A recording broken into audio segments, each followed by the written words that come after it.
You know, if you study people who are at the pinnacle of anything, you recognize that to get there, motivation was maybe 1% of the formula. Maybe. 1%. And I'll prove it to you. If you want to become a world-class bodybuilder, say an IFBB pro, what that takes is you have to train twice a day, 6 days a week. You have to have 8 meals a day. Your calorie intake is regimented. Your meals are pre-planned and pre-cooked.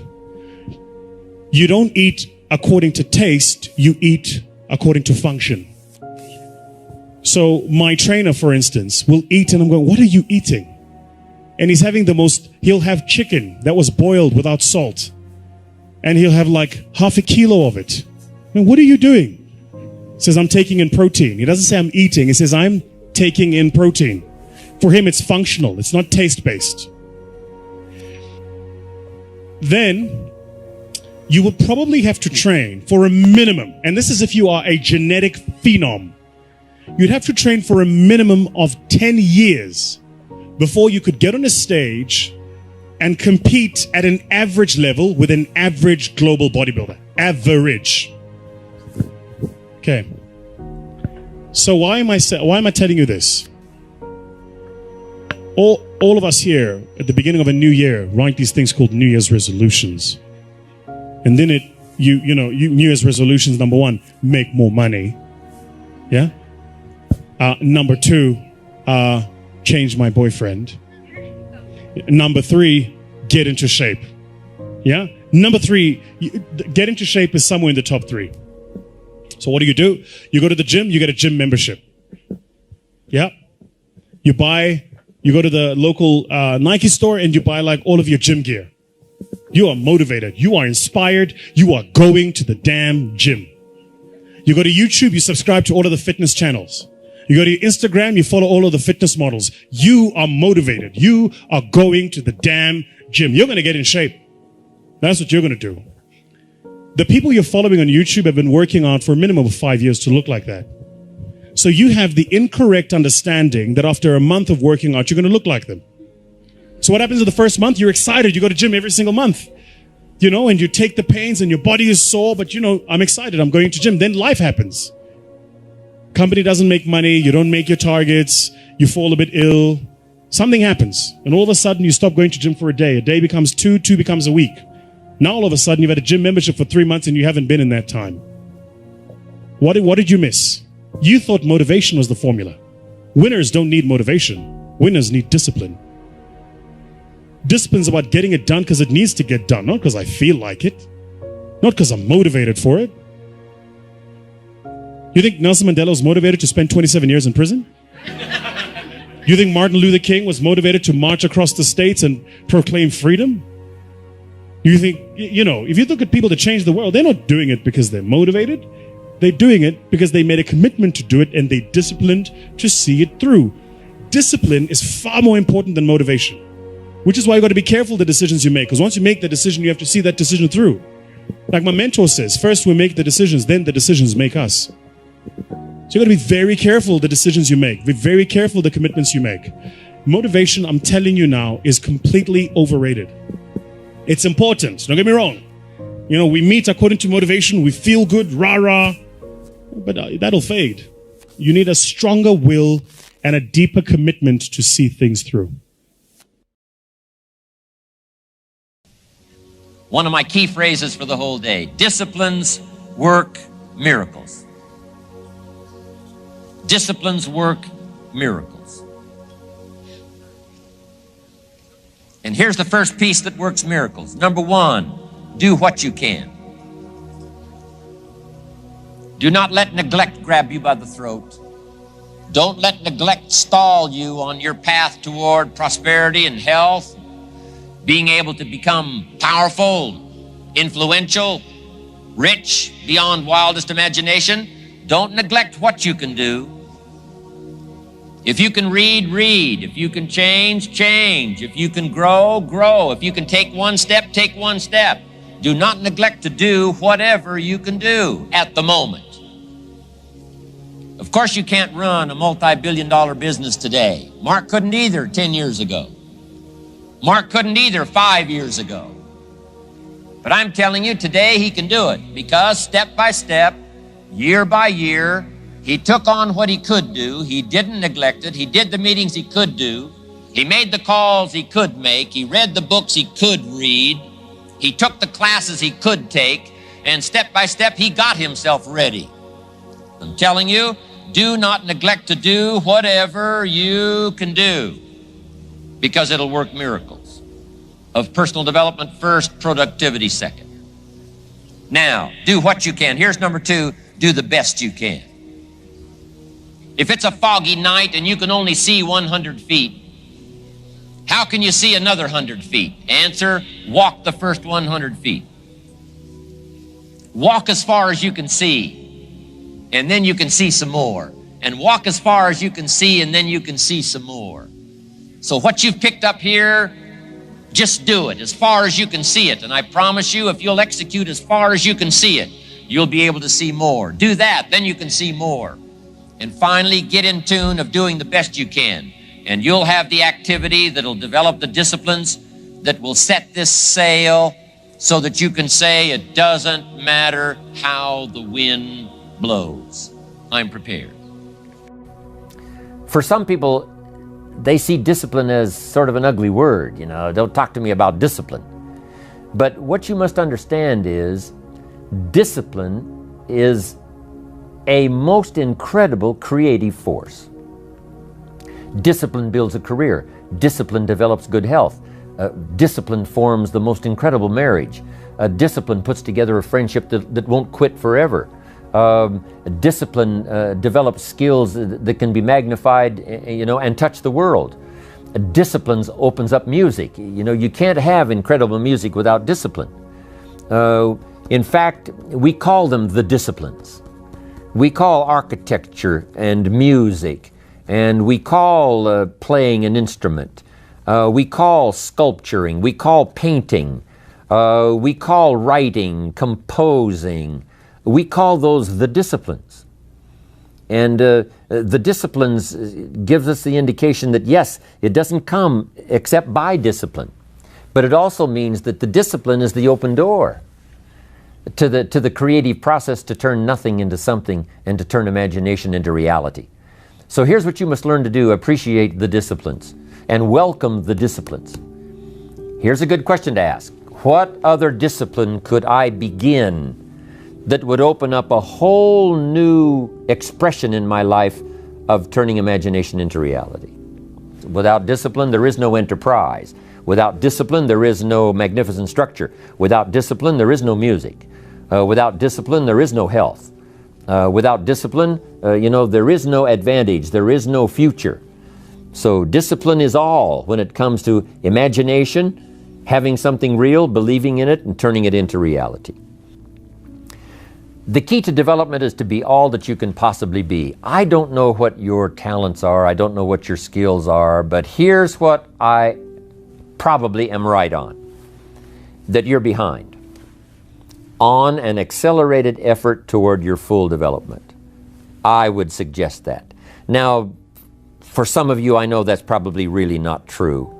But even as I look at my own life, because, I'm tempted to procrastinate just like everybody else. I should have written 30 books by now. I've only written 4 or 5. I should have done a lot of things, but I haven't. I got distracted, and all of us, have these challenges. But what could I become? What could I become? I had one of my dearest friends. I've lost him. He died at age 53. One day, and he drank a little too much. David drank a little too much, but he did all kinds of things. He was a builder, and he was a dreamer, and he did a lot of things. But his drinking sort of kept him in a fog for like years and years. About 6 years ago, he was sitting at the yacht club, and he was in a fog, and suddenly it occurred to him, I wonder what I could have accomplished all these years if I hadn't have been in this sort of foggy state.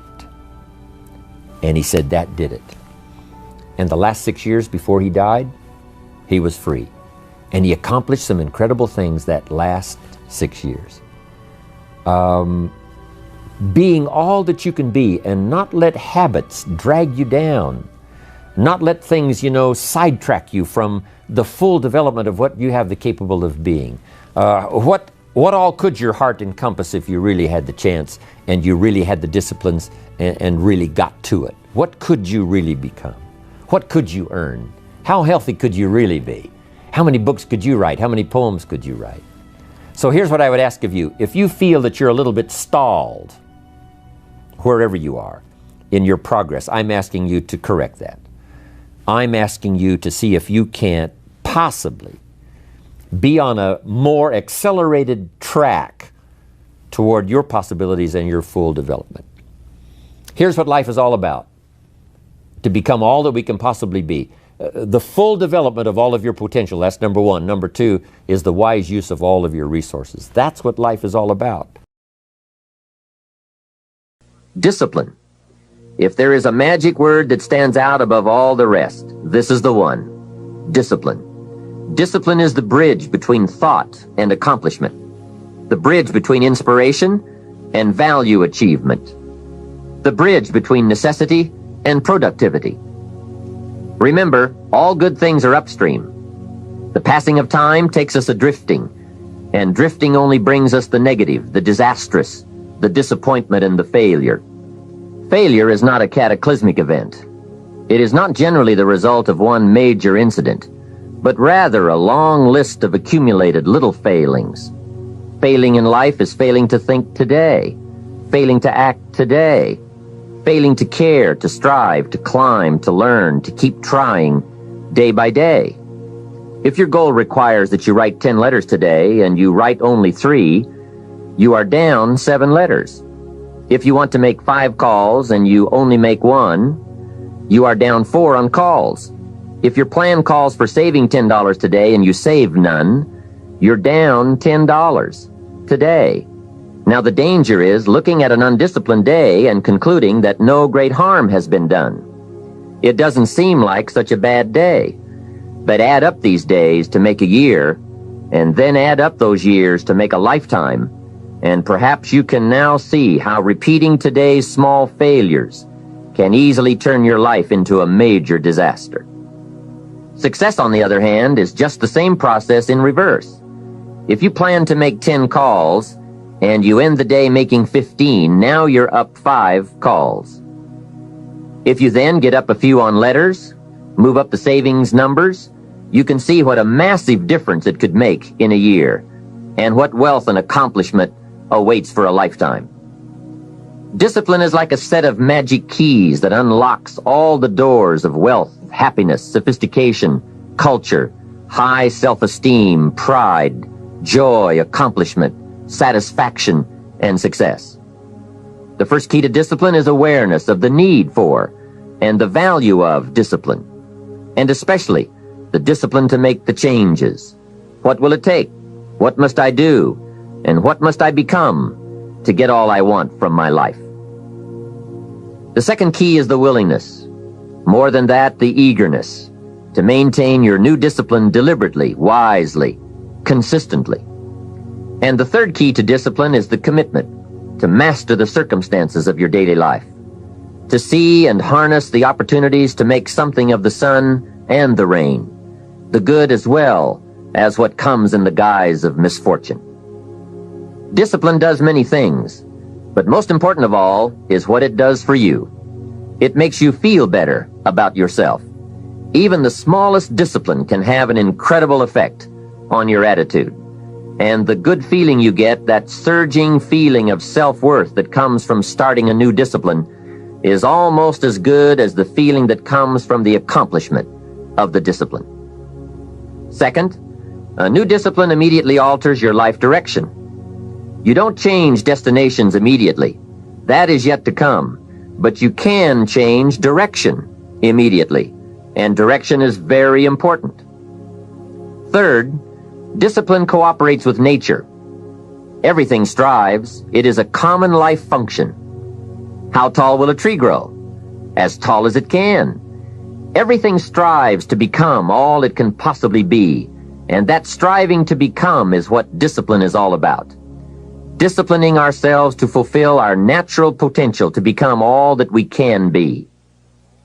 And finally, discipline attracts opportunity. Opportunity is always looking for ambition and skill in action.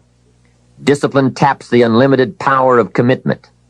The human will in action, driven by inspiration, enticed by desire, tempered by reason, guided by intelligence, can bring you to that high and lofty place called the good life. So start the new process. You can begin a new habit no matter how small it is. Small isn't important. Whether or not you start and whether or not you continue are all that is important.